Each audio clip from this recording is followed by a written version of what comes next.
ఢిల్లీలోని ఎర్రకోటను చూస్తే ఒళ్ళంతా పులకరిస్తుంది. ఇది యమునా నదీ తీరాన 48 హెక్టార్లలో విస్తరించి ఉంది.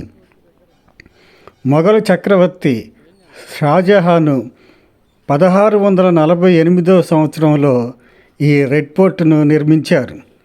ఎర్రకోటలో నివసించిన ఆఖరి మొఘలు చక్రవర్తి బహదూర్ షా జఫర్.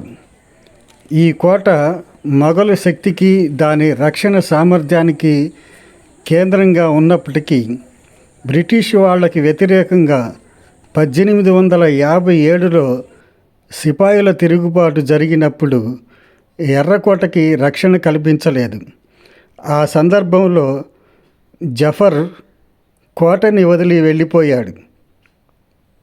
1947 ఆగస్టు 15న మనకి స్వాతంత్రం వచ్చినప్పుడు అప్పటి మన ప్రధాని జవహర్లాల్ నెహ్రూ మొదటిసారిగా మన జాతీయ పతాకాన్ని ఎర్రకోటపై ఎగురవేశారు.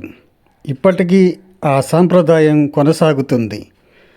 నిత్యం సందర్శకులతో, వివిధ దేశాల నుంచి వచ్చిన యాత్రికులతో ఎర్రకోట దేదీప్యమానంగా వెలిగిపోతుండటం ఓ విశేషం. వావ్!